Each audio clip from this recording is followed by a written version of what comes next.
কঠোর বিধিনিষেধেও থেমে নেই মৃত্যুর মিছিল। করোনায় আরও 228 জনের মৃত্যু। পরিস্থিতির উন্নতি না হলে ফিল্ড হাসপাতালেও মিলবে না সুফল, বললেন স্বাস্থ্যমন্ত্রী। ঢাকার নির্মাণাধীন ভবনে ঢু মারলে মিলছে এডিসের লার্ভা। ডেঙ্গু নিয়ন্ত্রণে আজ থেকে বাড়ি বাড়ি গিয়ে অভিযান। জনগণের সম্পৃক্ততা ছাড়া মিলবে না ফল, বলছেন বিশেষজ্ঞরা।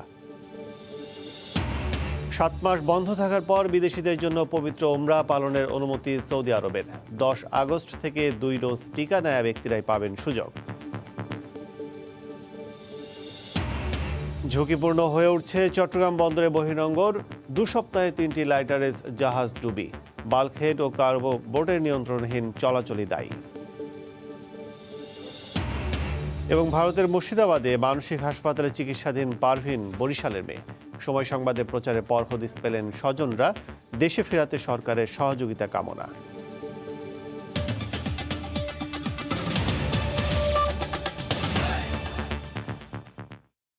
ভোরের সময় সঙ্গে আছি আমি কাজল আব্দুল্লাহ। করোনায় বিপর্যস্ত দেশের উত্তর ও দক্ষিণ পশ্চিমাঞ্চলের জেলাগুলো। সারা দেশে মারা গেছেন আরও 228 জন। এর মধ্যে সর্বোচ্চ ঢাকায় প্রাণহানি 69 জনের। এরপরই খুলনায় মারা গেছেন 50 জন। গ্রামের মানুষের অসচেতনতা আর সঠিক সময়ে চিকিৎসা নেয়ার অনীহায় পরিস্থিতি আরও ভয়াবহ রূপ নিচ্ছে। ব্যুরো জেলা প্রতিনিধিদের পাঠানো তথ্য ছবিনের রিপোর্ট। মানুষের অসচেতনতায় লাগামহীন করোনা সংক্রমণ, রোগীর সংখ্যা ও শনাক্তের হার হু হু করে বাড়তে থাকায় করোনার তৃতীয় ঢেউ ভয়াবহ রূপ নিয়েছে। অক্সিজেনের আশায় দূর দূরান্ত থেকে হাসপাতালে ছুটে আসছেন রোগী ও স্বজনরা।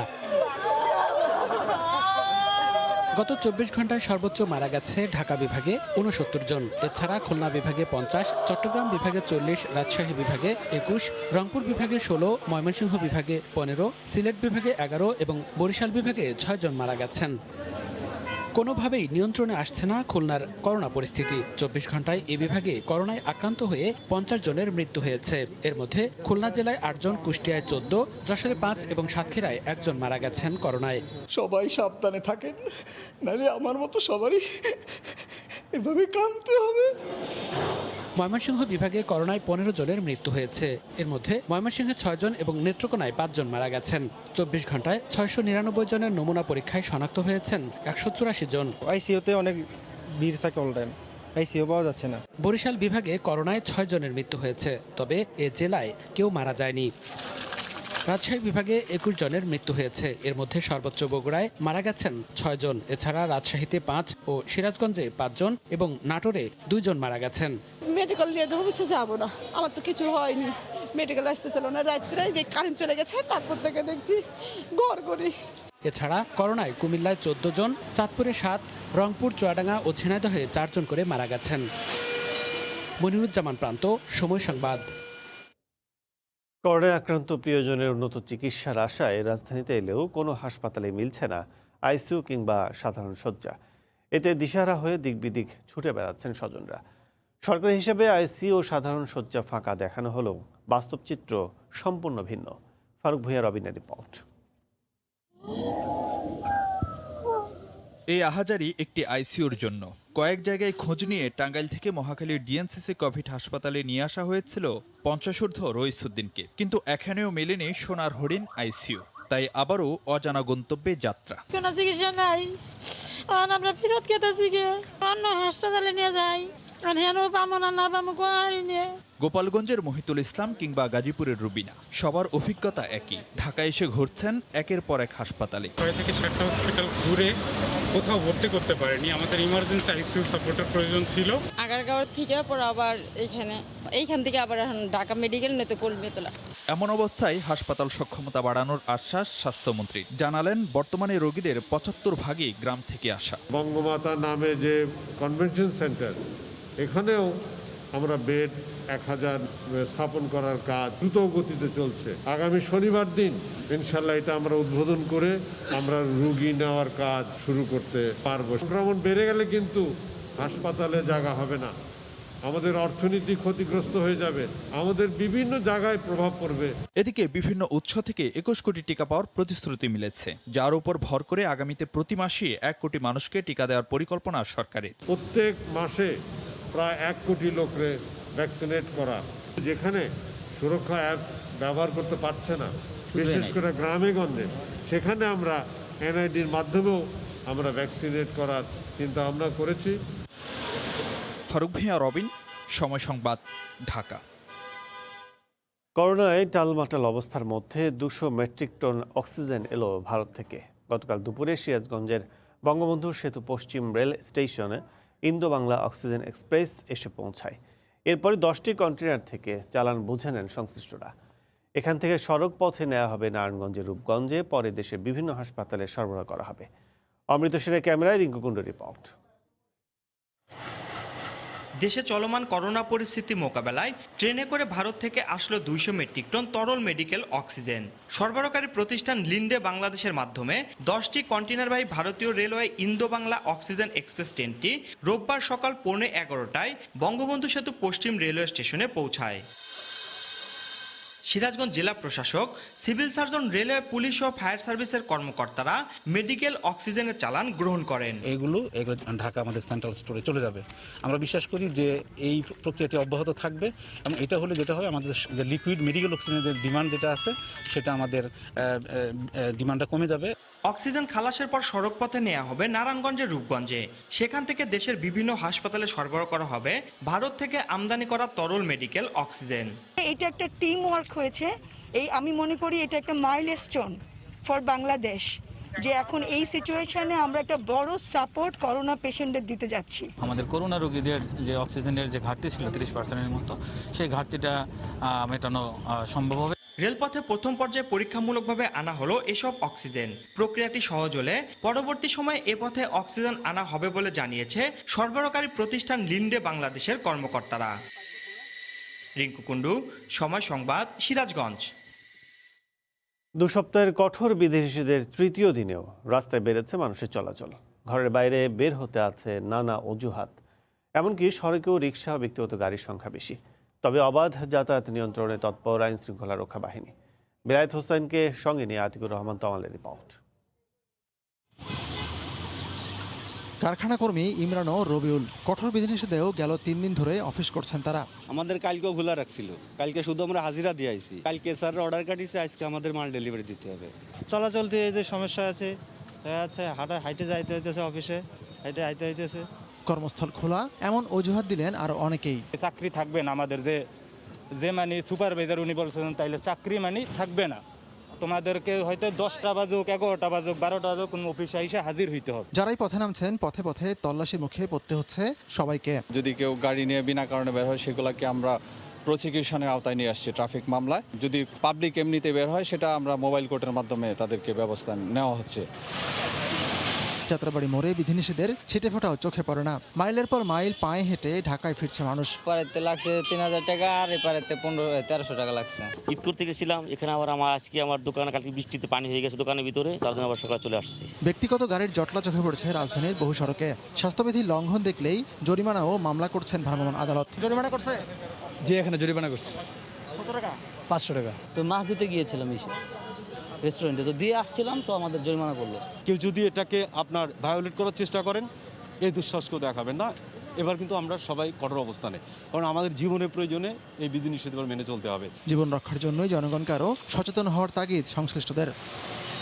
আতিকুর রহমান তমাল, সময় সংবাদ, ঢাকা। রোগী বাড়লেও রাজধানীতে বাড়েনি ডেঙ্গু সচেতনতা। বিশেষ করে নির্মাণাধীন ভবনগুলোতে গেলেই মিলছে এডিসের লার্ভা। এখনও মারাত্মক ডেঙ্গুতে আক্রান্তের খবর তুলনামূলক কম হলেও চাপ সামলাতে বেগ পেতে হচ্ছে হাসপাতালগুলোতে। কীটতত্ত্ববিদরা বলছেন, এডিস নিয়ন্ত্রণে জনগণের সম্পৃক্ততা নিশ্চিত করতে না পারলে সফলতা আসবে না। তাজওয়ার মাহমুদের রিপোর্ট। এই করোনা মহামারীতেই নগর জুড়ে নতুন আতঙ্ক ডেঙ্গু। স্বাস্থ্য অধিদপ্তরের হিসেবেই গত 2 দিনে রাজধানীতে ডেঙ্গু নিয়ে হাসপাতালে ভর্তি হয়েছেন 209 জন। পরিস্থিতি কিছুটা আঁচ করতে পেরেই এরই মধ্যে এক দফা ক্রাশ প্রোগ্রামও করেছে 2 সিটি কর্পোরেশন। তবু সুফল মিলছে কই? বিশেষ করে নির্মাণাধীন ভবনগুলোতে ঢু মারলেই মিলছে এডিসের লার্ভা। কিছু নির্মাণাধীন ভবন তারা খুবই অসতর্ক। আমাদের এই এত কোটি কোটি টাকার প্রোগ্রাম তারা জাস্ট ব্যর্থ করে দিচ্ছে। এখানে যেটা পাওয়া গেছে এডিস মশার লার্ভা, এবং খুবই পরিণত অবস্থায়, যেটা হয়তো আজকে গতকালকে এরা মানুষকে কামড়াতো। তো এই জন্য আমরা তাদেরকে 1 লক্ষ টাকা জরিমানা করছি এবং এটা সবার জন্য একটা মেসেজ। লকডাউনের কারণে কোনো অসচেতনতার কারণে এটা হয়ে গেছে। চলতি মাসে হাসপাতালে ভর্তি হয়েছেন 1000-এর বেশি রোগী। এর মধ্যে সবশেষ 24 ঘন্টায় হাসপাতালের বিছানায় ডেঙ্গু নিয়ে লড়ছেন প্রায় 700 জন। রোগীদের প্রতি পরামর্শ হচ্ছে যে জ্বরের শুরুতেই এটাকে অবহেলা না করে দ্রুত চিকিৎসকের সাথে পরামর্শ করে প্রয়োজনীয় পরীক্ষা নিরীক্ষা করে এটা ডেঙ্গু কিনা এটা পৃথক করা। কীটতত্ত্ববিদরা বলছেন কেবল অভিযানে মিলবে না সুফল, দরকার সমন্বিত উদ্যোগ। আইনের একটা প্রয়োগ যে চাপ সেটারও দরকার আছে, কিন্তু শুধু আইন দিয়ে সব কিছু হবে না আর কি। এটা একটা সম্মিলিত ইন্টিগ্রেটেড অ্যাপ্রোচ নিতে হবে আর কি। চলতি বছর ডেঙ্গুতে 3 জনের মৃত্যুর খবর নিশ্চিত করেছে অধিদপ্তর। তাজওয়ার মাহমিদ, সময় সংবাদ, ঢাকা। 7 মাস বন্ধ থাকার পর আগামী 10 আগস্ট থেকে বিদেশি মুসল্লিদের জন্য পবিত্র ওমরা পালনের অনুমতি দিল সৌদি আরব। তবে 2 ডোজ টিকা নেয়া ব্যক্তিরাই কেবল ওমরা করার সুযোগ পাবেন বলে জানিয়েছে দেশটির হজ ও ওমরা মন্ত্রণালয়।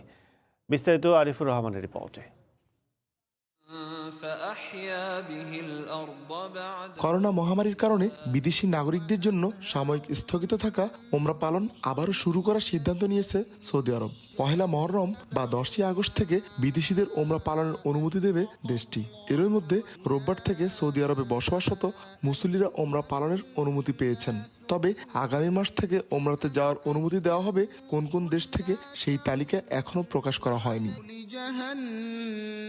দেশটির হজ ও ওমরা মন্ত্রণালয় জানায় ওমরা পালনের জন্য বিদেশ থেকে আগত মুসল্লিদের স্বাস্থ্যগত নিরাপত্তা নিশ্চিত করে করোনা ভাইরাস সংক্রান্ত সব ধরনের সাবধানতা অবলম্বন করা হবে। একই সঙ্গে মুসল্লিদের সৌদি সরকারের সকল নিয়মকানুন কঠোরভাবে মেনে চলতে হবে। পাশাপাশি মুসল্লিদের অবশ্যই করোনা টিকার 2 ডোজ নিয়ে তারপর আবেদন করতে হবে। বয়স হতে হবে 18 বছরের ওপর। করোনার কারণে গত 7 মাস দেশটির আভ্যন্তরীণ মুসল্লিরা অনলাইনে নিবন্ধনের মাধ্যমে ওমরা পালনের বিশেষ সুযোগ পেয়েছেন। এর আগে গত বছরের 1 নভেম্বর থেকে সৌদি আরবের বাইরে থেকেও মুসল্লিরা ইবাদতের উদ্দেশ্যে মসজিদুল হারামে প্রবেশের সুযোগ পেয়েছিলেন, কিন্তু বিশ্বের কয়েকটি দেশে করোনার 2য় ও 3য় ঢেউ ছড়িয়ে পড়ার সংক্রমণ এড়াতে আবারও তা স্থগিত করা হয়। হজ এবং ওমরা পালনের জন্য প্রতি বছর সারা বিশ্ব থেকে কয়েক লাখ ধর্মপ্রাণ মুসলমান সৌদি আরবে ভ্রমণ করে থাকেন। তবে মহামারী করোনার কারণে গেল 2 বছর নির্দিষ্ট সংখ্যক মুসল্লি হজ ও ওমরা করতে পেরেছেন। আরিফুর রহমান, সময় সংবাদ, সৌদি আরব। শিশু লীগ থেকে প্রবীণ লীগ, আবার ফকির লীগ থেকে চাকরিজীবী লীগ, দল ও বঙ্গবন্ধুর নাম ব্যবহার করে গড়ে উঠছে শত শত ভূমিফোর সংগঠন। তাদের বিরুদ্ধে উঠছে চাঁদাবাজি সহ নানা অভিযোগ। এরকম বিভিন্ন সংগঠন নিয়ে বিব্রত আওয়ামী লীগ। তবে এ ধরনের অপরাধে শুধু বহিষ্কারেই সীমাবদ্ধ থাকছে দল। এ অবস্থায় সাধারণ সম্পাদকের হুঁশিয়ারি, তাদের বিরুদ্ধে নেওয়া হবে প্রশাসনিক ও সাংগঠনিক ব্যবস্থা। এক যুগেরও বেশি সময় ধরে রাষ্ট্রীয় ক্ষমতায় আওয়ামী লীগ। এই সময়ে বসন্তের কোকিলের মতো গড়ে উঠেছে নানা ভুইফোট সংগঠন। ফকির লীগ থেকে চাকরিজীবী লীগের মতো দল ও বঙ্গবন্ধুর নাম ব্যবহার করে গড়ে ওঠা 3 শতাধিক সংগঠনের অস্তিত্ব মিলেছে, যাদের বিরুদ্ধে চাঁদাবাজি সহ নানা অপরাধের অভিযোগ রয়েছে। সম্প্রতি সামাজিক যোগাযোগ মাধ্যমে এরকম একটি সংগঠনের পোস্টার ভাইরাল হলে আবারও আলোচনায় আসে বিষয়টি। আওয়ামী লীগের সাধারণ সম্পাদক বলছেন, হঠাৎ গজিয়ে ওঠা এমন সংগঠনগুলোকে স্বীকৃতি দেওয়ার কোনো সুযোগ নেই। স্বীকৃত সংগঠনের বাইরে যে কোনো নামের সাথে লীগ বা আওয়ামী শব্দ জুড়ে দিয়ে বাংলাদেশ আওয়ামী লীগের রাজনীতির সাথে সম্পৃক্ত হওয়ার কোনো সুযোগ নেই। আওয়ামী লীগ নেতারা বলছেন, জড়িত যেই হোক নেওয়া হবে আইনি ও সাংগঠনিক ব্যবস্থা। কারো প্রকাশ্যে অপ্রকাশ্যে এ ধরনের কাজে সংশ্লিষ্টতা পাওয়া গেলে তাদের বিরুদ্ধে তাৎক্ষণিক সাংগঠনিক ব্যবস্থা নেওয়া হবে। দলের নাম ভাঙিয়ে ব্যক্তিস্বার্থ হাসিলের অপচেষ্টাকারীদের বিরুদ্ধে প্রয়োজনে নেওয়া হবে প্রশাসনিক ব্যবস্থা। এই ধরনের কাজের সাথে যারা জড়িত তাদেরকে চিহ্নিত করার জন্য ইতিমধ্যেই নির্দেশনা দেওয়া হয়েছে। আমাদের দল থেকে একাধিকবার মানুষকে সতর্ক করে দেওয়া হয়েছে। সরকারের বিভিন্ন এজেন্সিকে বলা হয়েছে এরা কারা এবং এদের খুঁজে বের করার জন্য। আওয়ামী লীগের অঙ্গ ও সহযোগী সংগঠনের বাইরে 2008 সালের আগে হাতে গোনা 4-5টি ছাড়া তেমন কোনো সংগঠন ছিল না। আফজার হোসেন, সময় সংবাদ, ঢাকা। বালুবাহী বাল্কহেড ও পণ্যবাহী কার্গো বোট নিয়ন্ত্রণহীন চলাচলের পাশাপাশি লাইটারেজ জাহাজগুলোতে আধুনিক যন্ত্রপাতি না থাকায় চট্টগ্রাম বন্দরের বহির্নোঙর কেন্দ্রিক পুরো নৌরুট ঝুঁকিপূর্ণ হয়ে উঠেছে। 2 সপ্তাহে 15 নটিক্যাল মাইলের মধ্যে 5টি দুর্ঘটনায় ডুবে গেছে কোটি কোটি টাকার পণ্য নিয়ে 3টি লাইটারেজ জাহাজ। শাখার টুপুর ক্যামেরায় বিস্তারিত জানাচ্ছেন কমল দে। চট্টগ্রাম বন্দর হয়ে বহির্নোঙরের এই নৌরুট দেখতে যতটা সহজ মনে হচ্ছে, প্রকৃত অর্থে ততটা সহজ নয়। গত 2 সপ্তাহে এই রুটের 15 নটিক্যাল মাইলের মধ্যে 5টি দুর্ঘটনায় ডুবে গেছে পণ্য বোঝাই 3টি লাইটারের জাহাজ। সবশেষ 13 জুলাই ডুবে পদ্মা সেতুর মালামাল নিয়ে এমবি হ্যাংগেং 1 নামে একটি জাহাজ। এর আগে 10 জুলাই ডালবাহী এমবি ফুলতলা 1 এবং 3 জুলাই আমির শাহ নামে আরও একটি বালুবাহী জাহাজ ডুবে যায়। যেসব লাইটার ভেসেল আছে ওগুলো অত্যন্ত পুরাতন এবং স্পিডও কম থাকে, রেডার নাই এবং জিপিএসও খুব কম সংখ্যক জাহাজের ভিতরে আছে। চোখের আন্দাজের উপরে জাহাজটা চালায়। যখনই সমুদ্র উত্তাল হয় এবং স্রোত বেশি থাকে তখন তারা ওখানে কন্ট্রোল করতে পারে না। বিভিন্ন দেশ থেকে আমদানি করা চাল, ডাল, গম, চিনি, জ্বালানি তেল, সিমেন্ট, ক্লিংকার, পাথর, কয়লা সহ নানা ধরনের পণ্য 250-র বেশি লাইটারের জাহাজের মাধ্যমে এই রুট দিয়ে দেশের বিভিন্ন স্থানে পৌঁছানো হয়। দুর্ঘটনার ফলে কোটি কোটি টাকা যেমন ক্ষতি হচ্ছে, তেমনি অন্যান্য জাহাজ চলাচলের জন্য রুটটিও বিপজ্জনক হয়ে উঠছে। একটা লাইটার ধরেন 5 থেকে 10 কোটি টাকা, একদম মালিক একেবারে সর্বশান্ত হয়ে যাচ্ছে। ডুবে গেলে জাহাজের মালিক কিন্তু এটাকে স্যালভেজ করতে প্রচুর ইনভলভমেন্টের ব্যাপার আছে। অনেক সময় স্যালভেজ করা যায়, অনেক সময় করা যায় না। এতে করে অনেক সময় অনেক জাহাজ মালিক দেউলিয়া হয়ে যায়। এই রুটের দুর্ঘটনার কারণ হিসেবে লাইটারের জাহাজের নানা ত্রুটি চিহ্নিত করেছে বন্দর কর্তৃপক্ষ। লাইটার ভেসেলগুলোর ভিতরে কোনো ওয়াটার টেপ সাবডিভিশন নাই। ওরা একটা ট্যাঙ্কের ভিতরে সব কার্গোগুলো নেয়, তখন সে অটোমেটিক জাহাজটা ক্যাপসাইজ হয়ে যায়, তখন জাহাজটা ডুবে যায়। দেশে বর্তমানে 2600 লাইটারের জাহাজের নিবন্ধন থাকলেও নিয়মিত চলাচল করছে 1700। তবে অনুমোদনহীনভাবে চলাচল করছে আরও কয়েকশো বাল্কহেড ও কার্গো বোট। চট্টগ্রাম বন্দর থেকে পণ্য নিয়ে যে কোনো লাইটারের জাহাজকে নদী বন্দরগুলোতে পৌঁছাতে হলে পাড়ি দিতে হয় সুদীর্ঘ বহির্নোঙর। আর এই বহির্নোঙর ক্রমশ জাহাজ চলাচলের জন্য ঝুঁকিপূর্ণ হয়ে উঠছে। প্রায়শ ঘটছে দুর্ঘটনা। আর এই দুর্ঘটনা এড়াতে লাইটারের জাহাজগুলোকে একটি শৃঙ্খলার মধ্যে আনার কথা বলছেন বিশেষজ্ঞরা। চট্টগ্রাম বন্দরে বহির্নোঙর থেকে কমল দে, সময় সংবাদ। ভোরের সময় আরও থাকছে। মেঘনা তেঁতুলিয়া নদীসহ সাগরকূলের নিরাপত্তায় দায়িত্বে মাত্র 25 পুলিশ সদস্য, নেই দ্রুতগামী নৌযানও। খুঁড়িয়ে খুঁড়িয়ে চলছে ভোলার নৌ পুলিশের কার্যক্রম। সাগরের ভয়াল আগ্রাসনে তছনছ হচ্ছে কক্সবাজারের উপকূল।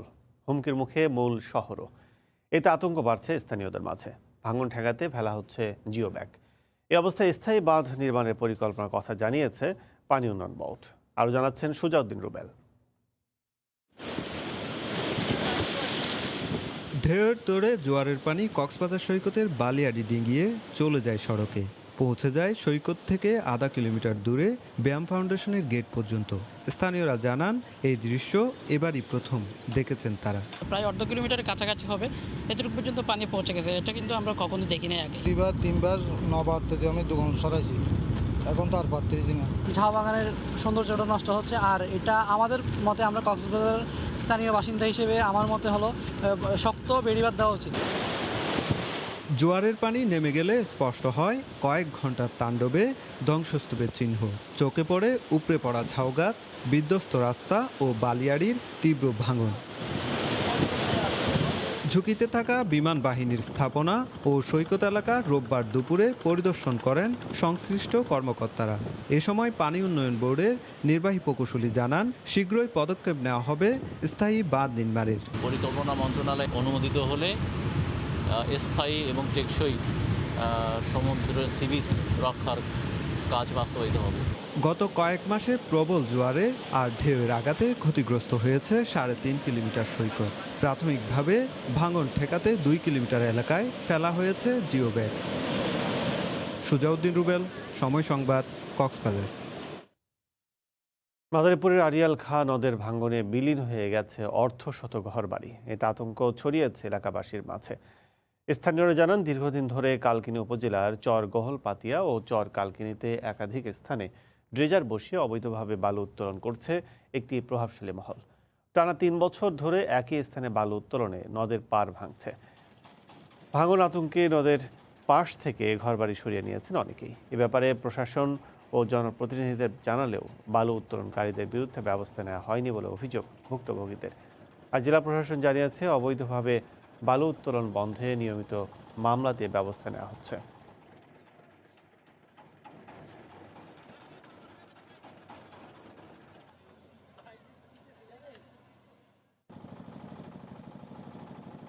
কয়েকদিনের মধ্যে এই যে ভাঙ্গা গেছে, এখন ঘর আমার মনে হয় 2-4 দিনও যাবে না। এরকম ভাঙতে থাকলে আমরা কিভাবে এখানে বাস করব? ড্রেজার বসানোর পরে বছর বছর বালি কাটার পরে এই নদী ভাঙতেছে। আমরা মাদারীপুরকে ড্রেজার মুক্তই ঘোষণা করার পথে। এখন যারা আর কি বালি উঠাচ্ছে তাদের নাম ঠিকানা নিয়ে তাদের বিরুদ্ধে আমরা নিয়মিত মামলা করে দিচ্ছি। তা আমাদের অভিযান অব্যাহত আছে। আমাদের প্রত্যেকটা জায়গায় সকল এক্সিকিউটিভ ম্যাজিস্ট্রেট খুবই সচেতন আছে। জোয়ারের পানিতে প্রায় ডুবে যায় চট্টগ্রামের মা ও শিশু হাসপাতাল। এতে রোগী ও স্বজনদের দুর্ভোগ চরমে। এছাড়া আগ্রাবাদের নিচু এলাকাও তলিয়ে যায়। ফেরদৌস লিপির রিপোর্ট। থই থই করা পানি মারিয়ে অনেকটা বিপজ্জনকভাবে সদ্যজাত সন্তানকে কোলে নিয়ে হাসপাতাল থেকে বাসার উদ্দেশ্যে রওনা হন বাবা। আবার 3 মাসের বাচ্চাকে চিকিৎসা করাতে আসা বাবাকেও দুর্ভোগে পড়তে হলো জোয়ারের পানিতে ভাসা হাসপাতাল করিডোরে। একটু বৃষ্টি কিংবা জোয়ারে এভাবেই প্রত্যেক রোগী ও স্বজনকে বিপাকে পড়তে হয় চট্টগ্রামের মা ও শিশু হাসপাতালে। এ অবস্থায় ক্ষোভ ও হতাশা প্রকাশ করেন ভুক্তভোগীরা। হাঁটু পর্যন্ত পানি, বাচ্চাকে নিয়ে অনেক কষ্ট করতেছি। পানিতে কষ্ট হইলে তো আসতে হচ্ছে, বাচ্চাকে ডাক্তার দেখাইতে হবে, রোডঘাট ভাঙ্গা। অনেক বিজি গেছি, বাচ্চাকে নিয়ে আসতেছে, মেয়েকে নিয়ে ডায়ালিসিস করার জন্য। গাড়িতে আসতে চাই না, গাড়িতে পাওয়া যায় না এখানে। আমরা তো এখানে বাচ্চা নিয়ে আসছি, তো মর্মান্তিক, কেন পানির জন্য আমরা নিজেরা অসুস্থ হয়ে যাচ্ছি। এই অবস্থায় তো আর কোনো এরকম চলবে না। প্রশাসন ও সরকারের কাছে আবেদন জানাচ্ছি আমরা। এদিকে সাগরের লঘুচাপের প্রভাব ও অতি জোয়ারে প্লাবিত হয় নগরীর আগ্রাবাদ, সিডিএ আবাসিক এলাকা সহ নির্মাঞ্চল। ডুবে গেছে রাস্তাঘাট, ঘরবাড়ির নিচতলা। এতে চরম ভোগান্তিতে বাসিন্দারা। প্রত্যেক পূর্ণিমাতে আমাদেরকে এই সময়টাতে বিশেষ করে খুব দুর্ভোগ পোহাতে হয়। বৃষ্টির পানি ছাড়াও এমনিতে ওই আসলে জোয়ারের পানি বেশি থাকে। অনেক কষ্ট হইতেছে। এই যে বাচ্চাটা একটু আগে পড়ে যেতেছিল, এরকম একটা দশা। আরও 2 দিন এই অবস্থা থাকবে বলে জানিয়েছে আবহাওয়া অফিস। ফেরদৌস লিপি, সময় সংবাদ, চট্টগ্রাম। পুঁজিবাজারে বিনিয়োগের আহ্বান নিয়ে আজ থেকে যুক্তরাষ্ট্রের 4টি শহরে শুরু হচ্ছে Bangladesh road show, the rise of Bengal tiger, potential of Bangladesh capital market শীর্ষক এই রোড শোটি সোমবার থেকে 7 দিন ব্যাপী New York, Washington DC, Los Angeles ও সান ফ্রান্সিসকো শহরে অনুষ্ঠিত হবে। সোমবার নিউ ইয়র্ক থেকে শুরু হচ্ছে এই রোড শো। এ বিষয়ে বিস্তারিত জানাতে সরাসরি যুক্ত হচ্ছেন আমাদের সহকর্মী হাসানুজ্জামান সাকি।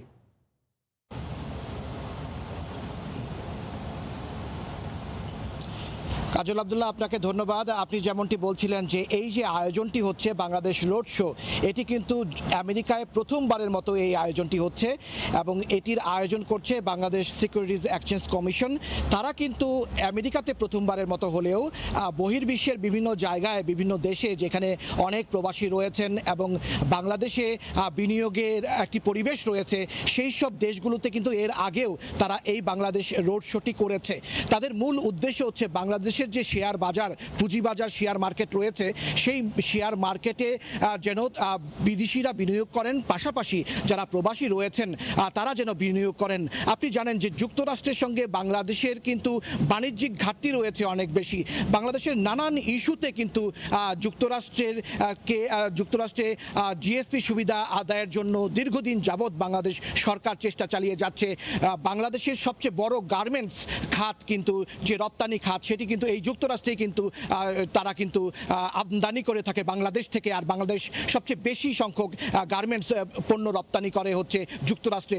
নানান ইস্যুতে যুক্তরাষ্ট্রে ব্যবসা বাণিজ্যের ক্ষেত্রে একটি গভীর নিবিড় সম্পর্ক রয়েছে বাংলাদেশের প্রতি এবং বাংলাদেশের অর্থনীতিতে এই যুক্তরাষ্ট্রের যে বাণিজ্য রয়েছে এবং যুক্তরাষ্ট্রের যে প্রবাসীদের যে ভূমিকা রয়েছে, সবভাবেই কিন্তু একটি গুরুত্বপূর্ণ ভূমিকা রয়েছে। তারই অংশ হিসেবে বাংলাদেশের পুঁজি বাজারের বিনিয়োগ বাড়ানোর জন্য বাংলাদেশ সিকিউরিটিজ এক্সচেঞ্জ কমিশন তারা এই রোড শোর আয়োজনটি করছে এবং এই রোড শোটি হচ্ছে যুক্তরাষ্ট্রের বড় 4টি শহরে, বাংলাদেশি অধ্যুষিত নিউ ইয়র্ক শহরে এখানকার যে স্থানীয় সময় সেই সময় অনুযায়ী সোমবার সকাল থেকে দিনব্যাপী এখানে এই সম্মেলনটি হবে এবং তারপরে হবে হচ্ছে রাজধানী ওয়াশিংটন ডিসিতে।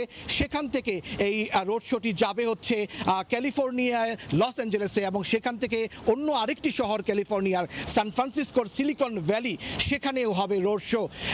এই যে 7 দিন ব্যাপী রোড শো, সেখানে কিন্তু বাংলাদেশের সেই মন্ত্রী পর্যায়ের সচিব এবং ব্যবসা বাণিজ্য অর্থনীতির যারা বিশেষজ্ঞ রয়েছেন, শিল্পপতি রয়েছেন, তারা কিন্তু এখানে এসেছেন, ব্যাংকাররা এসেছেন। আমরা এই মুহূর্তে বাংলাদেশের একটি বড় শিল্প গোষ্ঠী জায়ান্ট ওয়ালটন গ্রুপের, ওয়ালটন হাইটেকের ম্যানেজিং ডিরেক্টর ইঞ্জিনিয়ার গোলাম মুর্শিদ, তাকে আমরা পেয়েছি। তিনি এই অনুষ্ঠানে এই রোড শোতে এসেছেন। আপনি একটু বলবেন যে আপনাদের এই আয়োজন সম্পর্কে প্রথমে একটু বলবেন। জি, ধন্যবাদ। আসসালামু আলাইকুম। আমরা আসছি রোড শোতে, বাংলাদেশ সিকিউরিটি এক্সচেঞ্জ কমিশনের যে আয়োজনে আমাদের যে রোড শোর মুখ্য উদ্দেশ্য হচ্ছে যে বাংলাদেশ একটি সম্ভাবনাময় জায়গা। এই সম্ভাবনাময় জায়গাটা আমাদের এর আগে কখনো এরকম আয়োজন হয় নাই। সো এইবারই ফার্স্ট আয়োজন হচ্ছে, স্পেশালি আমেরিকাতে প্রথম একটি আয়োজন। সো আমেরিকার মতো জায়গাতে, ইউএসের মতো জায়গাতে বাংলাদেশের যেই প্রতিভা, বাংলাদেশের যে পোটেনশিয়ালিটি, সেইটা প্রুভ করার জন্যই আমাদের এই রোড শোর আয়োজন। এই জন্য আমি প্রথমেই ধন্যবাদ জানাই সিকিউরিটি এক্সচেঞ্জ কমিশনের সম্মানিত চেয়ারম্যান শিবলি রুবায়েত স্যারকে। ওনার একক উদ্যোগে আসলে ব্যাপারটি সম্ভব হয়েছে আর কি। আর সবচেয়ে সুখের ব্যাপার হচ্ছে স্বাধীনতার 50তম বছর। এই 50তম বছরে বাংলাদেশকে বিশ্বের দরবারে আমেরিকার নিউ ইয়র্ক শহর থেকে রোড শো যে শুরু হয়েছে, এইটাই হচ্ছে ভবিষ্যৎ বাংলাদেশের সূচনা। আমি মনে করছি এই রোড শো থেকেই বাংলাদেশের আগামীর পথ চলা আরও সুন্দর হবে। আর ওয়ালটনের পক্ষ থেকে, ওয়ালটন পরিবারের পক্ষ থেকে আমাদের 10 জন সদস্যের আমরা একটা টিম এসেছি। আমাদের ওয়ালটন ব্র্যান্ডের বাংলাদেশের যেই খ্যাতি ছড়িয়ে বিদেশে যাওয়ার যে সুপরিকল্পনা, সেটা আমরা ইউএস মার্কেটেও আমাদের সে ব্যাপ্তি ছড়িয়ে দেওয়ার আমরা চেষ্টা চালিয়ে যাচ্ছি। সেই উদ্দেশ্যে আমাদের আশা, আমাদের মার্কেটিং টিম আসছেন এখানে, তারা রিসার্চ করবো। পার্সোনালি আমিও এই মার্কেট দেখার পরে হয়তো আমরা একটা অবজারভেশন দিব 1 মাস পরে, যে এই মার্কেটটা কতটুকু দখল করতে পারি আমরা, কতটুকু কিভাবে আমাদের যেই বাংলাদেশ মার্কেটে আমরা যে দক্ষতা দেখিয়েছি ওয়ালটন, সেই দক্ষতা ওয়ালটন আমেরিকার মার্কেটও দেখানোর জন্য আমরা প্রস্তুত। সেই ব্যাপারেই আমাদের সকল কাজ খুব সুন্দরভাবে চলমান আছে এখন। আর আবারও বলতে চাই যে এই রোড শোটা কিন্তু হচ্ছে বাংলাদেশের যে আগামীর পথ চলা, টেকনোলজি বেসড, ইনোভেশন বেসড যে আমাদের দেশ হবে, আমরা যে ডিজিটাল বাংলাদেশ গড়ার প্রত্যয় করছি। সো সব কিছু মিলিয়ে আমরা খুব আশাবাদী যে এবারে এই রোড শোর এবারে যে আয়োজনটা, সেটা খুব সুন্দর একটি সাবলীল একটি সুন্দর অনুষ্ঠান হচ্ছে। এই বাংলাদেশকে এগিয়ে নেওয়ার জন্য এই রোড শো বিশাল একটা ভূমিকা পালন করবে। জনাব ইঞ্জিনিয়ার গোলাম মুর্শিদ, আপনারা ওয়ালটন গ্রুপ থেকে এসেছেন, বাংলাদেশ সিকিউরিটি এক্সচেঞ্জ কমিশনের চেয়ারম্যানও এসেছেন, আরও কারা কারা এসেছেন যদি একটু বলবেন। হ্যাঁ, কমিশনের সম্মানিত চেয়ারম্যান স্যার এসেছেন, তাছাড়া এসেছেন এক্সিকিউটিভ চেয়ারম্যান বেবজা, সম্মানিত কমার্স সেক্রেটারি সম্মানিত তপন কান্তি, আর এছাড়া এসেছেন ইআরডি সেক্রেটারি, তারপর এসেছেন আমাদের সম্মানিত আমাদের বাংলাদেশের প্রধানমন্ত্রী, সম্মানিত গণপ্রজাতন্ত্রী বাংলাদেশ সরকারের প্রধানমন্ত্রীর ওনার ব্যক্তিগত উপদেষ্টা, ইন্ডাস্ট্রির উপদেষ্টা সালমানের রহমান সাহেব। এছাড়াও এসেছেন আমাদের বিডার চেয়ারম্যান, এসেছে সম্মানিত চেয়ারম্যান বিডা। তাছাড়াও আমাদের অনেক বিভিন্ন ব্যাংকের ঊর্ধ্বতন কর্মকর্তারা এসেছেন, ইভেন আমাদের যে ইবিএল এর ঊর্ধ্বতন কর্মকর্তারা এসেছেন, নগদ থেকে ঊর্ধ্বতন কর্মকর্তারা এসেছেন। জি, আপনারা তো কালকে নিউ ইয়র্কে এই রোড শোটি হচ্ছে, নিউ ইয়র্কের পরে কোথায় কোথায় হবে? নিউ ইয়র্কের পরে আমাদের নেক্সট রোড শো হচ্ছে ওয়াশিংটন ডিসিতে, এরপর হচ্ছে ক্যালিফোর্নিয়ার লস অ্যাঞ্জেলস, দেন তারপর হচ্ছে সান ফ্রান্সিসকো সিলিকন ভ্যালিতে। আপনাদের এই রোড শোর আয়োজনটি সফল হোক। আপনাকে অসংখ্য ধন্যবাদ ইঞ্জিনিয়ার গোলাম মুর্শিদ। ধন্যবাদ, আপনারা ভালো থাকবেন। জি, ধন্যবাদ। জি, আমরা আরও একজনের সঙ্গে কথা বলবো। ওয়ালটন গ্রুপের নির্বাহী পরিচালক উদয় হাকিম এই সফরে রয়েছেন।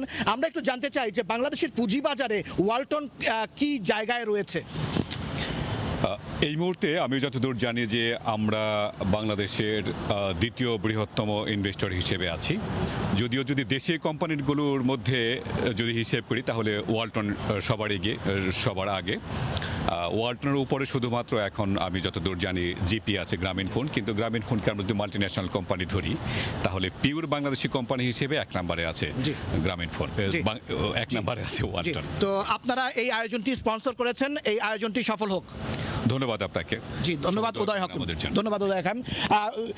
কাজল আব্দুল্লাহ, আপনি শুনছিলেন যে এইটি যে রাত এখন মোটামুটি রাত পের হলেই যে দিন, সেই দিনে শুরু হবে রোড শো। এই নিউ ইয়র্ক থেকে এই রোড শোটি শুরু হতে যাচ্ছে 26শে জুলাই, তারপরে 28শে জুলাই রাজধানী ওয়াশিংটন ডিসিতে রোড শো হবে, তারপরে হবে হচ্ছে 30শে জুলাই ক্যালিফোর্নিয়ার লস অ্যাঞ্জেলেসে, এবং সেখান থেকে তারা যাবেন হচ্ছে সান ফ্রান্সিসকোর সিলিকন ভ্যালি। সিলিকন ভ্যালি হচ্ছে প্রযুক্তি খাতের একটি শহর, সারা বিশ্বের প্রযুক্তির রাজধানী বলা হয় সিলিকন ভ্যালি। সেখানে অনেক প্রবাসী বাংলাদেশিরা কিন্তু হাইটেকের সঙ্গে, প্রযুক্তির সঙ্গে জড়িত রয়েছেন, তাদেরকেও বিনিয়োগের আগ্রহী করে তোলার জন্য সেখানেও রোড শো হবে, এবং সেটি হবে আগস্টের 2 তারিখে। তারপরে এই যে সফর করছেন এই বাংলাদেশ রোড শোর যে আয়োজক, তারা বাংলাদেশে ফিরে যাবেন। এখন আমরা পরবর্তী সময়ে এই যে আয়োজনটি কেমন হচ্ছে তা আপনার মাধ্যমে, সময় সংবাদের মাধ্যমে দর্শকদেরকে জানানোর চেষ্টা করব। এই ছিল বাংলাদেশের রোড শো, যুক্তরাষ্ট্রের প্রথমবারের মতো যে রোড শোর আয়োজন, তার প্রস্তুতি। কাজল আব্দুল্লাহ, আপনাকে ধন্যবাদ। হাসানুজ্জামান সাকি, সময় সংবাদ, নিউ ইয়র্ক। বাংলাদেশের ক্যাপিটাল মার্কেট নিয়ে যুক্তরাষ্ট্রের 4টি শহরে অনুষ্ঠিত হবে বাংলাদেশ রোড শো। সে খবর নিউ ইয়র্ক থেকে জানাচ্ছেন সহকর্মী হাসানুজ্জামান সাকি। ভারতের মুর্শিদাবাদে বহরমপুর মানসিক হাসপাতালে চিকিৎসাধীন বরিশালের পারভিন আক্তারকে দেশে ফিরিয়ে আনতে সরকারের সহযোগিতা চেয়েছেন তার স্বজনরা। স্থানীয় জনপ্রতিনিধি জানান, পারভিনের স্বজনরা আর্থিকভাবে অসচ্ছল। তাকে দেশে আনার পরও পুনর্বাসনের জন্য সরকারি বেসরকারি সহায়তা দরকার হবে। এদিকে পারভিনকে ফিরিয়ে আনতে সংশ্লিষ্ট মন্ত্রণালয়ে দ্রুত যোগাযোগ করার আশ্বাস জেলা প্রশাসনের। আমিরুল ইসলামের ক্যামেরায় আরও জানাচ্ছেন ফিরদৌস সোহাগ। বরিশালের বাবুগঞ্জের পারভিন নিখোঁজ বহু বছর ধরে। দীর্ঘদিনের যোগাযোগহীনতায় স্বজনরা অনেকেই তাকে ফিরে পাওয়ার আশাও ছেড়ে দেন এক সময়, কিন্তু একটি সংবাদ তাদের মনে আবার আশা জাগায়। সময় সংবাদের মাধ্যমে সম্প্রতি স্বজনরা জানতে পারেন পারভিনের অবস্থান। বাড়ি চলে যেতে মনে হয়, থাকতে আর ইচ্ছে করে না। তবে রহমতপুর থেকে কিভাবে ভারতে গেলেন তিনি তা জানেন না কেউই। সর্বশেষে যে নিখোঁজ হয়েছে, এরপরে আর আমরা অনেক খোঁজাখুঁজি করেও আমরা পাইতেছি না। পারভিন আইতে পারে আর এই দেশে আমাকে সবাই দেখতে পারে, সেই চেষ্টা সরকার করবে, তার কাছে আমি আবেদন জানাইলাম। স্থানীয়রা জানান, পারিবারিকভাবে অসচ্ছল হওয়ায় চিকিৎসা নেওয়া সম্ভব হয়নি। পারভিনের মাও মানসিক ভারসাম্য হারিয়ে বাড়ি থেকে নিখোঁজ হন অনেক আগেই। আমি যতটা জানি এর ফ্যামিলি খুবই অসচ্ছল। গার্ডিয়ান বলতে তার চাচারা আছে, তার বাপ অনেক আগেই মারা গেছে, আর ওর মা জীবিত আছে বা নাই সেটা জানি না, তিনিও মানসিকভাবে অসুস্থ ছিলেন। এদিকে পারভিনকে ফিরিয়ে আনতে দ্রুত যথাযথ উদ্যোগ নেয়ার কথা জানান জেলা প্রশাসক। আমরা এটি আশা করি, বিশ্বাস করি যে আমরা চেষ্টা করলে তাকে আমরা খুব দ্রুত নিয়ে আসতে পারবো, এবং তার জীবন যাপনের জন্য যা যা প্রয়োজন করা দরকার সেটি অবশ্যই রাষ্ট্রের পক্ষে, মাননীয় প্রধানমন্ত্রীর পক্ষে, জেলা প্রশাসনের পক্ষ থেকে আমরা দায়িত্ব নেব। স্বজনরা জানান, পারভিন স্বামী পরিত্যক্তা।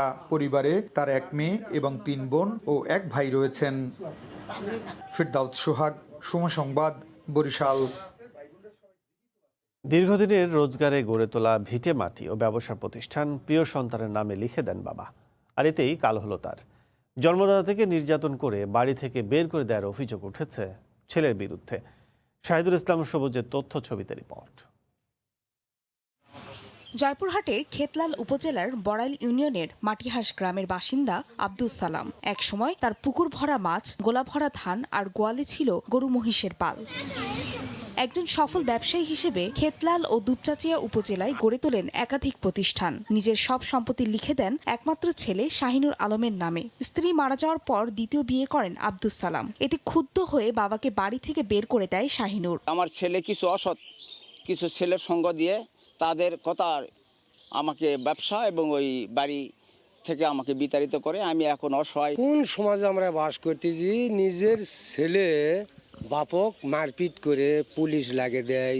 আমরা এই ছেলের সুষ্ঠু বিচার চাই। আমার ভাই পথে ভিখারি হয় বেড়াচ্ছে। বাবার এমন অভিযোগ অস্বীকার করেছেন শাহিনুর আলম। আমার বাবা আমার বিরুদ্ধে যে অভিযোগটা নিয়ে আসছে যে তাকে আমি বাসা থেকে বিয়ে করে দিয়েছি বা তাকে যে মারধর করছি, এটা আসলে আদৌ সত্য না। বরং সে দ্বিতীয় বিয়ে করে সে তার সঙ্গে সেই মেয়ের সঙ্গে সংসার করতেছে এবং সে আমার দোকান দখল করার জন্য আসছিল। আমি স্থানীয় প্রশাসনের মাধ্যমে তার সাথে মিউচুয়ালে আসি। উনি দ্বিতীয় বিয়ে করার কারণে ওনাকে বের করে দিছে। বড়াইল ইউনিয়ন পরিষদের চেয়ারম্যান জানান, প্রশাসনিকভাবে এর একটা স্থায়ী সমাধান হওয়া প্রয়োজন।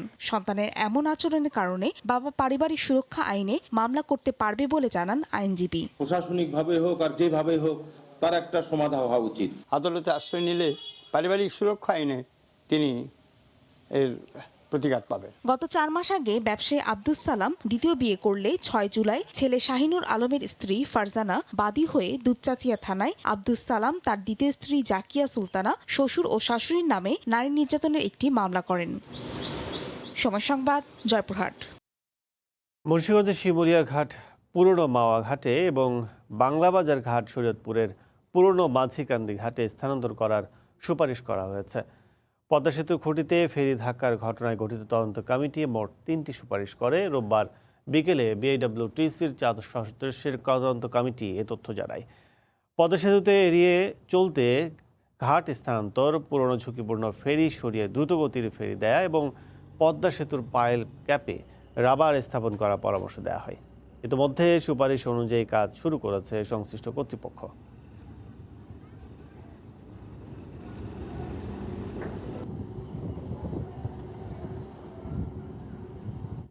এ বিষয়ে আরও জানাতে পুরনো মাওয়া ঘাটে আছেন রিপোর্টার নাসিরউদ্দিন উজ্জ্বল। সরাসরি যাচ্ছে তার কাছে। উজ্জ্বল, কাজল, আপনি যেমনটি বলছিলেন যে এই যে পদ্মা সেতুর সঙ্গে যে ফেরির ধাক্কা, সেই ধাক্কাকে কেন্দ্র করে যে তদন্ত কমিটি রিপোর্ট দিয়েছে, সেই রিপোর্টের পর থেকে কিন্তু নানা রকম আলোচনা হচ্ছে। আপনি যে 3টি সুপারিশের কথা বলছিলেন তার মধ্যে গুরুত্বপূর্ণ সুপারিশ হিসাবে কিন্তু এই ঘাট স্থানান্তরের বিষয়টি আলোচনায় এসছে। এবং আপনি জানেন যে প্রায় 28 বছর এই ঘাটটি ছিল মাওয়াতে, যেটি 1986 সালে এই ঘাট স্থাপন করা হয়েছিল প্রথম। এই মাওয়া ঘাটটি কিন্তু ভাঙনের কবলে পড়ার পরে 2014 সালের 11 সালের দিকে এটিকে আরেকটু পাশে ছড়িয়ে নিয়ে যাওয়া হয়, যেটি পদ্মা সেতুর এখন 1 নম্বর খুঁটি, সেই এলাকাটিতে কিন্তু ঘাট ছিল। তো সেখানে প্রায় বছর 4 চলার পরে কিন্তু 2014 সালের নভেম্বরের দিকে এই মাওয়া ঘাট 28 বছর পরে স্থানান্তর হয়ে চলে যায় শিমুলিয়া ঘাটে, এখান থেকে প্রায় 2.5 কিলোমিটার দূরে, যেটি অনেকটা ভাটিতে। এবং সেখানে প্রায় 29 একরেরও বেশি জায়গার উপরে কিন্তু ঘাট নির্মাণ করা হয় এবং সেই ঘাট থেকে কিন্তু ফেরি চলাচল করছিল।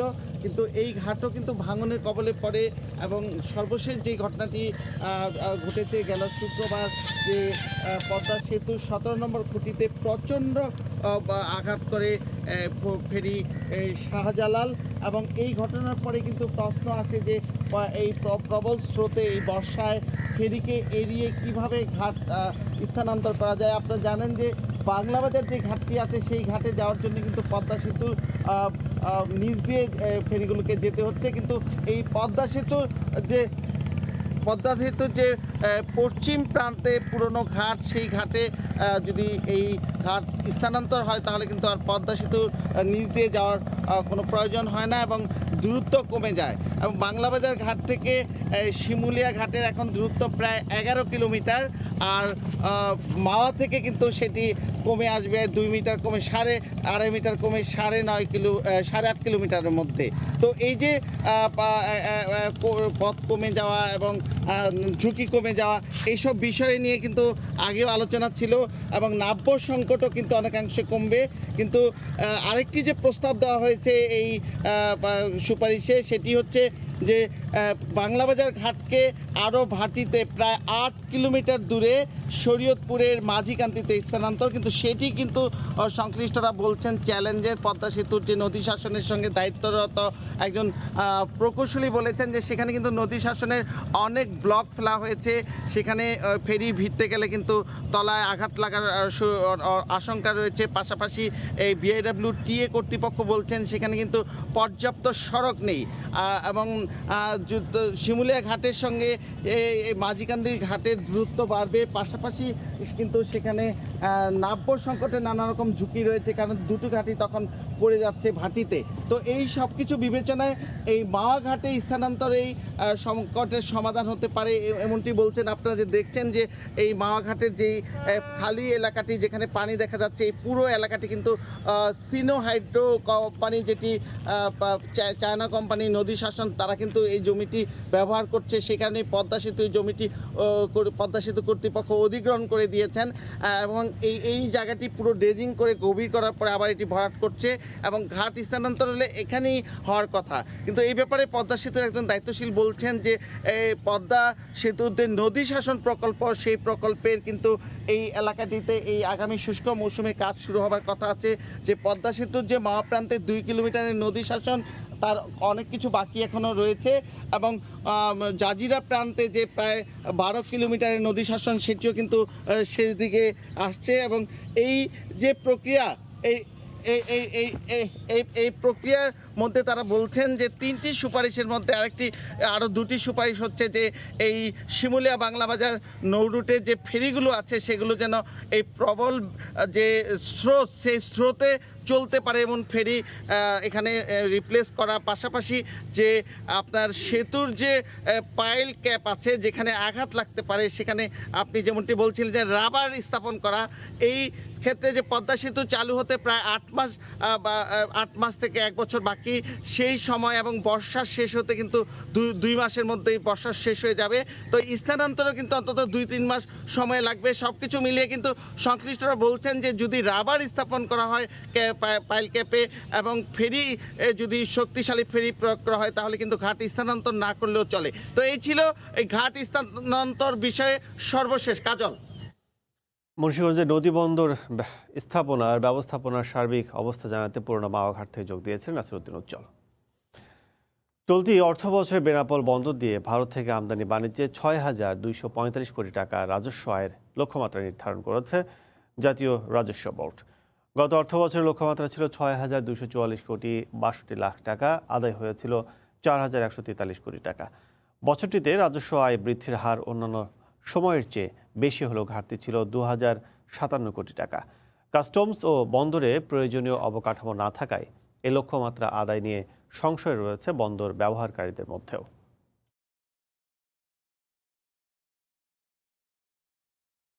প্রয়োজনীয় জনবল, দ্রুতগামী নৌযানের অভাবে খুঁড়িয়ে চলছে দ্বীপ জেলা ভোলার নৌ পুলিশের কার্যক্রম। মেঘনা তেঁতুলিয়া নদীসহ সাগরকূলের যুক্ত জলাশয়ের মুক্ত জলাশয় নিরাপত্তার জন্য নিযুক্ত মাত্র 25 জন পুলিশ সদস্য। জেলেদের জানমাল রক্ষায় নৌ পুলিশকে শক্তিশালী করার দাবি সংশ্লিষ্টদের, আর নানা সীমাবদ্ধতার মধ্যেও সর্বোচ্চ চেষ্টা চালাচ্ছে বলে জানায় কর্তৃপক্ষ।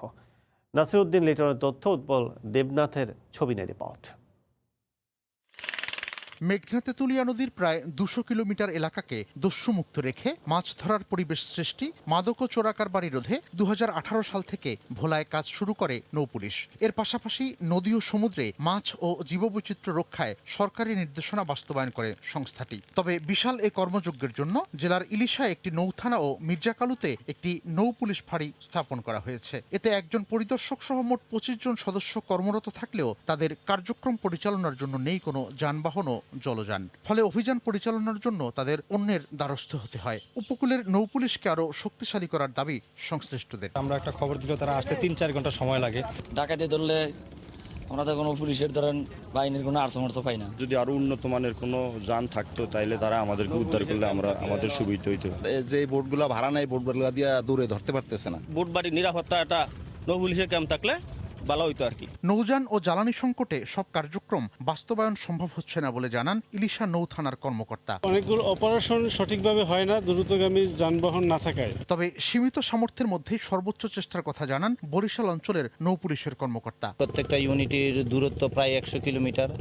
আসলে অল্প জনবল দিয়ে এবং এই লজিস্টিক সাপোর্ট দিয়ে এটা সম্ভব না। জেলার 2 লক্ষাধিক জেলের জানমালের নিরাপত্তা ও চোরাকারবারি রোধে সাগরকুলের ঢালচর, চর কুকরিমুকরি ও চর নিজামের মতো দুর্গম এলাকায় নৌ পুলিশ ফাঁড়ি স্থাপনের দাবি এলাকাবাসীর।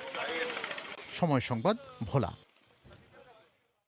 সাগরে মাছ ধরায় 2 মাসের নিষেধাজ্ঞার পর আবারও সরগরম দক্ষিণাঞ্চলের বৃহত্তম সামুদ্রিক মৎস্য অবতরণ কেন্দ্র বাগেরহাটের কেবি বাজার।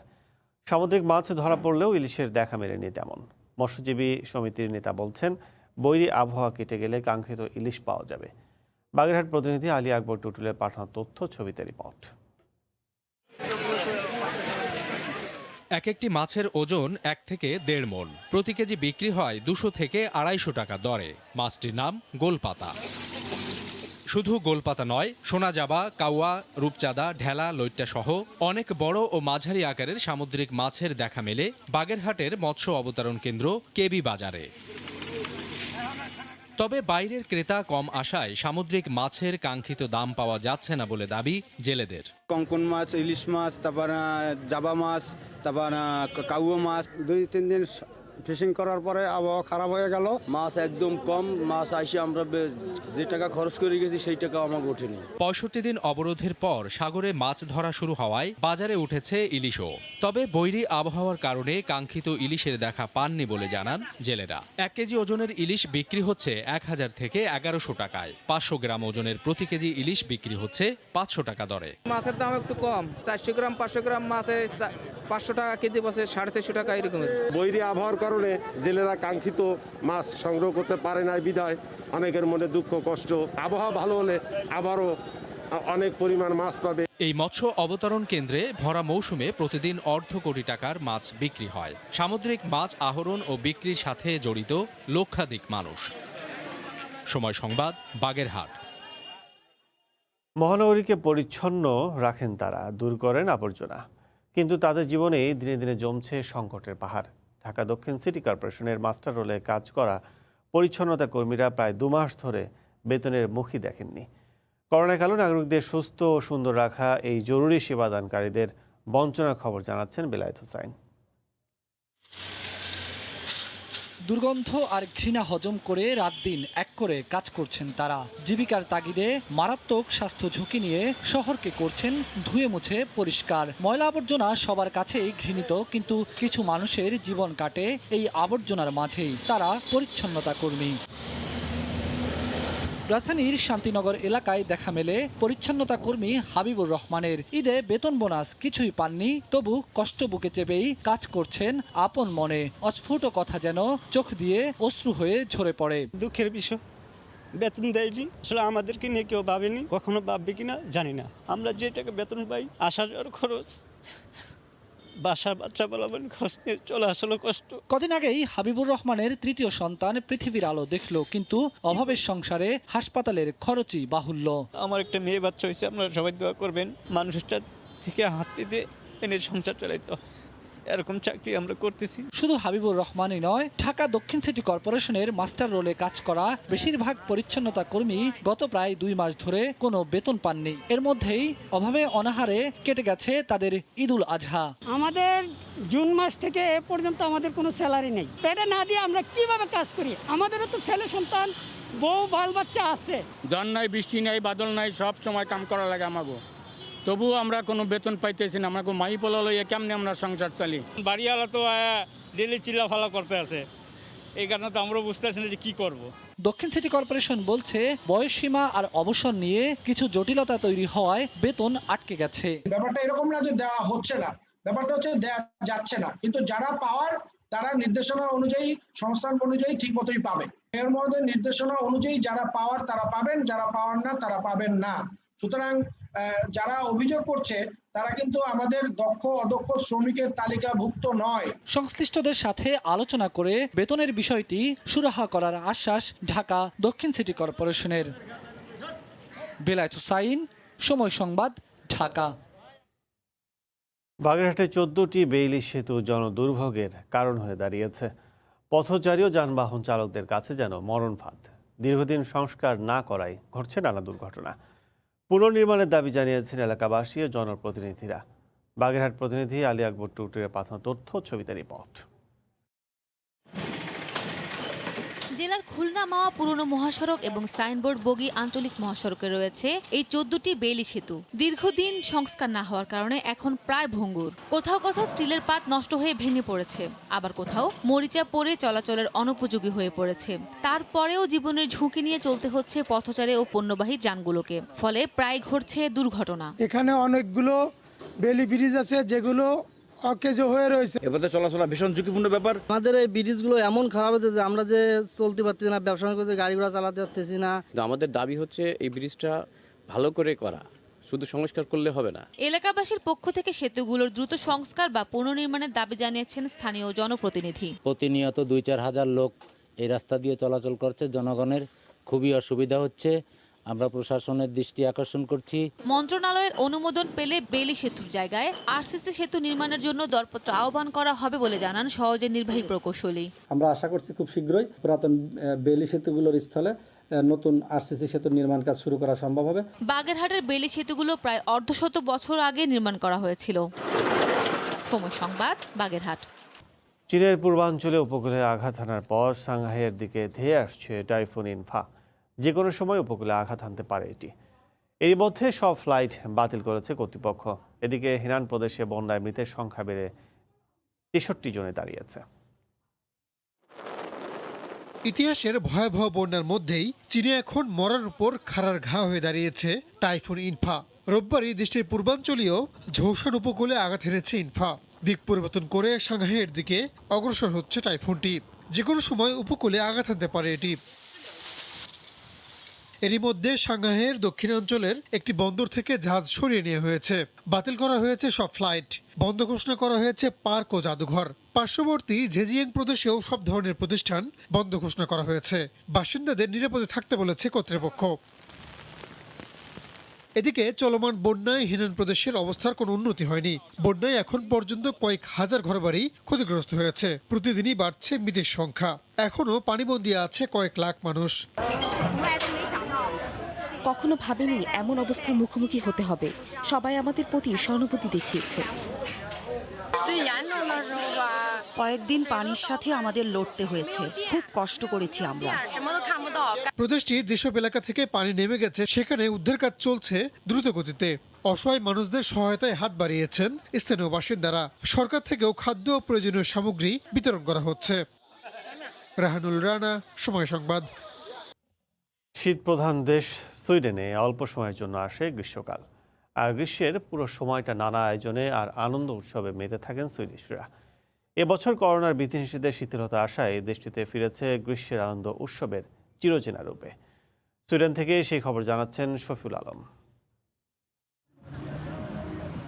সুইডেন শীত প্রধান দেশ হওয়ায় বছরের বেশিরভাগ সময়ই ঘর আর অফিসে ব্যস্ত থাকেন সাধারণ মানুষ। খুব অল্প সময়ের জন্য আসা গ্রীষ্মের জন্য সারা বছর থাকতে হয় অপেক্ষায়। এই সময়টা আনন্দ উৎসবে মেতে থাকেন সবাই। সামারে আমরা সবাই ঘুরতে বের হই, ফ্যামিলি নিয়ে ঘুরতেছি, অনেক ভালো লাগতেছে। সুইডেনে এই সামার সময়টা আসলে খুবই কম।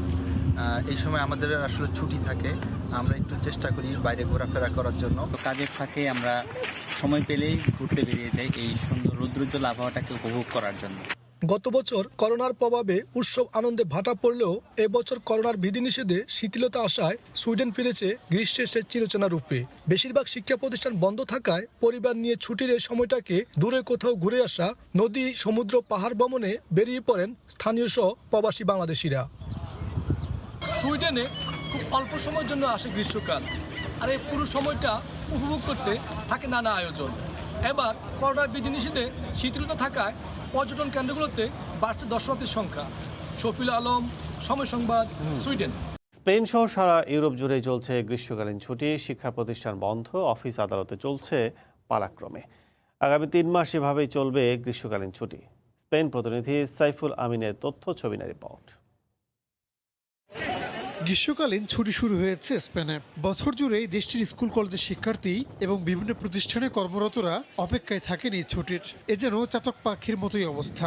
গ্রীষ্মকালীন অবকাশ যাপনে থাকে নানা আয়োজন, তবে বেশিরভাগ মানুষই স্বস্তির আশায় সাগর সৈকতকে বেছে নেয় হিমশীতল নীল জলে ডুব দিতে। অনেকদিন লকডাউন ছিল, লকডাউন খোলার পর আমরা সবাই একসাথে হয়েছি। বাচ্চাদের স্কুল লং টাইমের জন্য বন্ধ থাকে, তো বাচ্চাদের সাথে সাথে বাচ্চারাও ঘরে বোরিং হয়ে যায়, যার জন্য আমরা বড়রা মিলে প্ল্যান করি যে এক এক জায়গায় কোথায় আমাদের টাইম পাসটা যেন ভালো হয়। অবকাশ যাপনের দৌড়ে প্রবাসী বাংলাদেশিরাও পিছিয়ে নেই, তাদেরও থাকে নানা আয়োজন। কেউ এই সময়টাতে পাড়ি জমায় নিজ মাতৃভূমি বাংলাদেশে পরিবার পরিজনের সান্নিধ্য পাওয়ার আশায়, আবার কেউ কেউ পরিবারের সদস্যদের নিয়ে অবকাশ যাপন করেন নানাভাবে নিজেদের মতো করেই। আমরা এই দীর্ঘদিন কাজ কর্ম করার পরে এখন অনেক লম্বা ছুটি পেয়েছি, ভ্যাকেশন পেয়েছি। তারই সাথে সাথে আমরা ফ্যামিলিকে নিয়ে বিভিন্ন মাদিদের বাইরে বিভিন্ন জায়গায় হলিডে এবং ট্যুর এবং ফ্যামিলিদেরকে বাচ্চাদেরকে নিয়ে এনজয় করতেছি। স্পেনের মাদ্রিদে আমরা যারা কর্মজীবী আছি এবং বাচ্চা কাচ্চা যারা আছে, আমরা লম্বা ছুটি পেয়েছি কর্মক্ষেত্রেও স্কুলের ক্ষেত্রেও, সেজন্য আমরা ভালোভাবে এনজয় করতে পারতেছি এই বছরের ছুটি। সারা বছর কর্মক্লান্তিতে ঝিমিয়ে পড়া মানুষগুলো অবকাশ যাপন শেষে নতুন অনুপ্রেরণায়, নতুন উদ্যমে আবার শুরু করেন নিজ নিজ কাজ। আর এভাবেই চলে স্পেনের অবকাশকালীন দিনগুলো। সময় সংবাদ, স্পেন। ভোরের সময় আরও থাকছে। ইনজুরি থেকে সেরে উঠতে 2 ধাপে পুনর্বাসন প্রক্রিয়ায় অংশ নেবেন তামিম ইকবাল। ইনজুরিতে পড়ায় বাংলাদেশের বিপক্ষে খেলবেন না অ্যারন ফেন্স। বাংলাদেশ সহ 4টি দেশের সাথে বিমান চলাচল বন্ধের মেয়াদ বাড়ানোর ঘোষণা দিয়েছে সংযুক্ত আরব আমিরাত। শনিবার এক বিজ্ঞপ্তিতে দেশটি জানায়, বাংলাদেশ, ভারত, পাকিস্তান ও শ্রীলঙ্কায় করোনা পরিস্থিতির অবনতি হওয়ায় 28 জুলাই পর্যন্ত এই 4 দেশের সাথে সব ধরনের বিমান চলাচল বন্ধ থাকবে। এদিকে বিমান চলাচল বন্ধ থাকায় চরম বিপাকে পড়েছেন প্রবাসী বাংলাদেশিরা। শিবলি আল সাদিকের রিপোর্ট। করোনার ভারতীয় ভেরিয়েন্ট ঠেকাতে 12 মে থেকে বাংলাদেশ, ভারত, পাকিস্তান এবং শ্রীলঙ্কার সঙ্গে বিমান চলাচল বন্ধ করে দেয় মধ্যপ্রাচ্যের দেশ সংযুক্ত আরব আমিরাত। পরে কয়েক দফায় এর মেয়াদ বাড়ানো হয়। আবারও 28 জুলাই পর্যন্ত বাংলাদেশ সহ এই 4 দেশের সঙ্গে সব ধরনের বিমান চলাচল বন্ধ রাখার সিদ্ধান্ত নিয়েছে আমিরাত সরকার। বাংলাদেশের সঙ্গে দীর্ঘদিন ধরে বিমান চলাচল বন্ধ থাকায় চরম ভোগান্তিতে পড়েছেন প্রবাসী বাংলাদেশিরা। ছুটি কাটাতে দেশে এসে আটকা পড়েছেন অনেকে।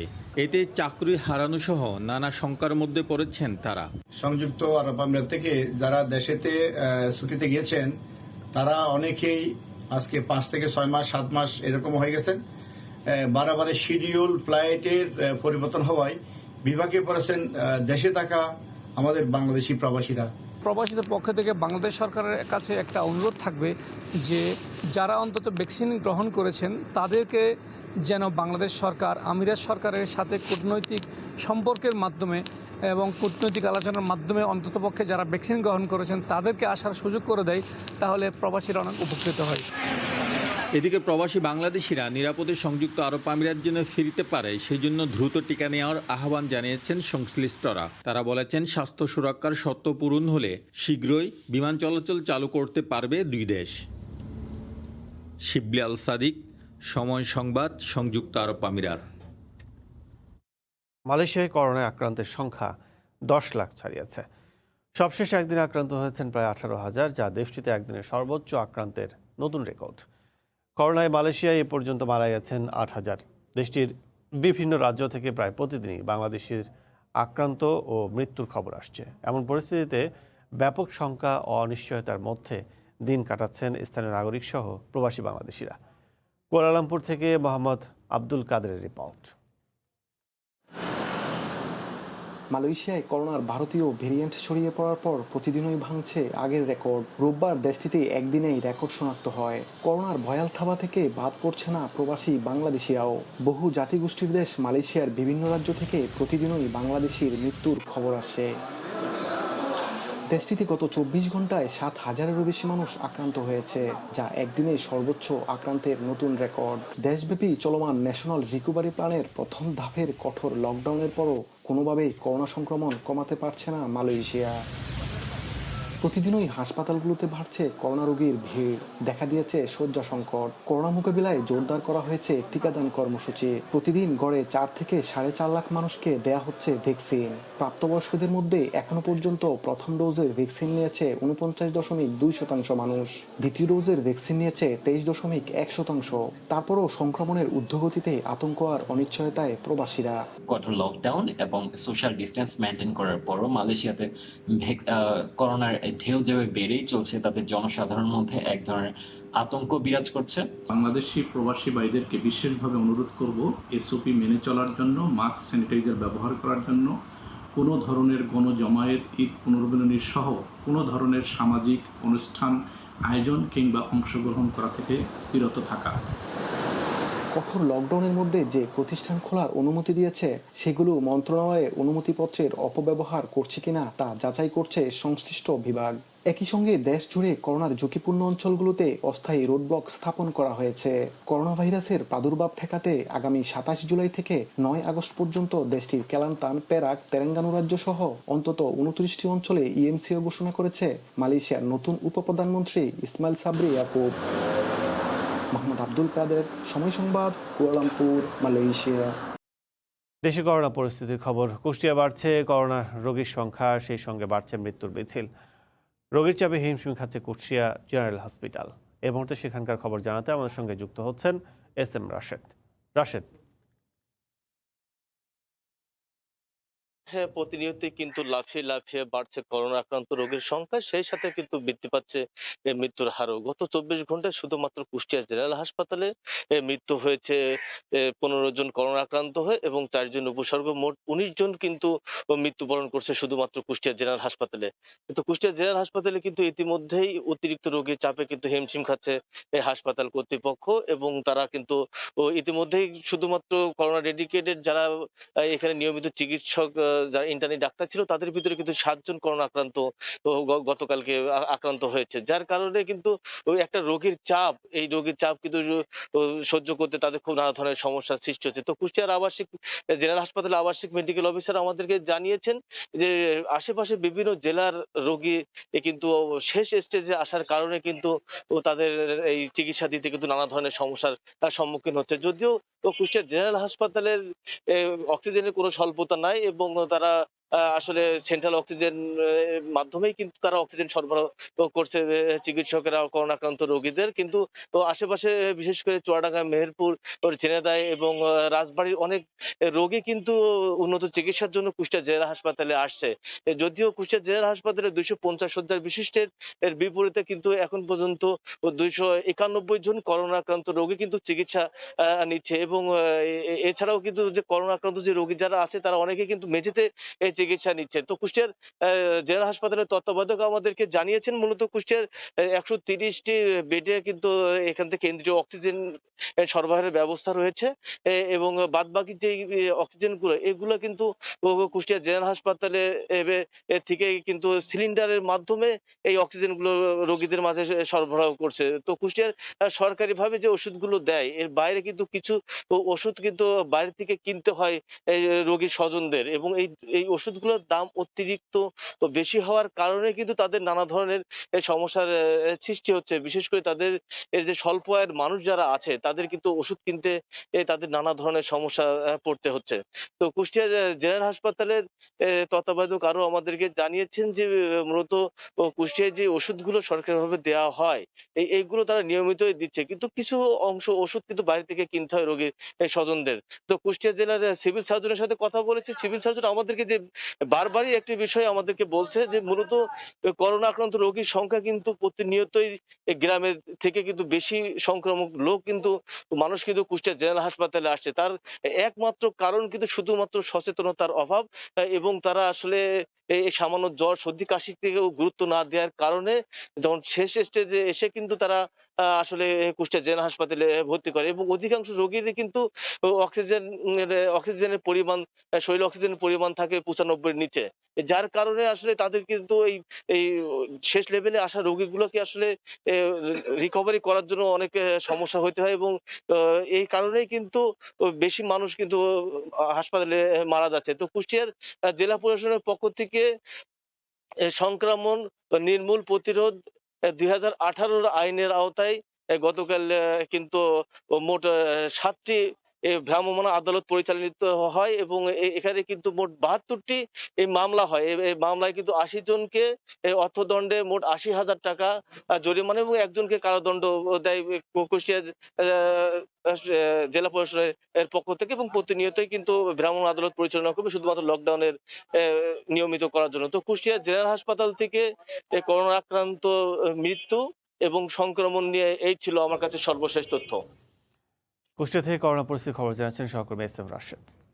ইনজুরি থেকে সেরে উঠতে জিম্বাবুয়ে থেকে দেশে ফিরেই কাজ শুরু করেছেন তামিম ইকবাল।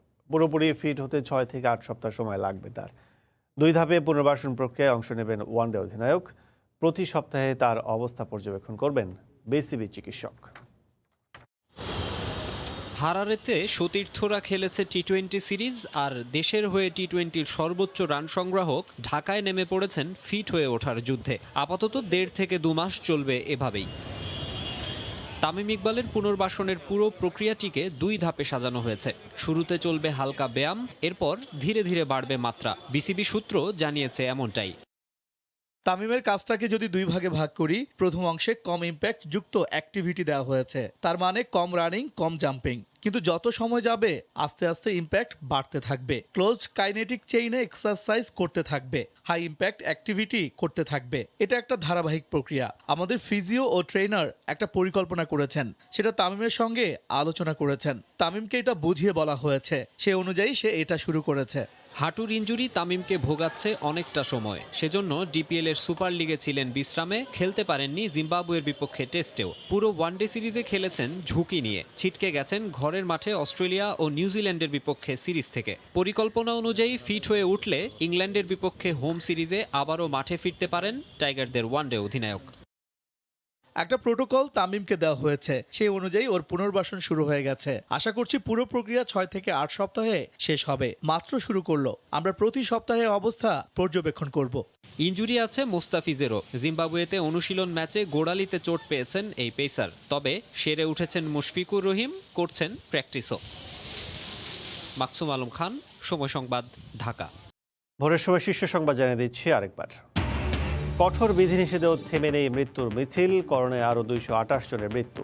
পরিস্থিতির উন্নতি না হলে ফিল্ড হাসপাতালেও মিলবে না সুফল, বললেন স্বাস্থ্যমন্ত্রী। ঢাকার নির্মাণাধীন ভবনে ঢু মারলে মিলছে এডিসের লার্ভা। ডেঙ্গু নিয়ন্ত্রণে আজ থেকে বাড়ি বাড়ি গিয়ে অভিযান। জনগণের সম্পৃক্ততা ছাড়া মিলবে না ফল, বলছেন বিশেষজ্ঞরা।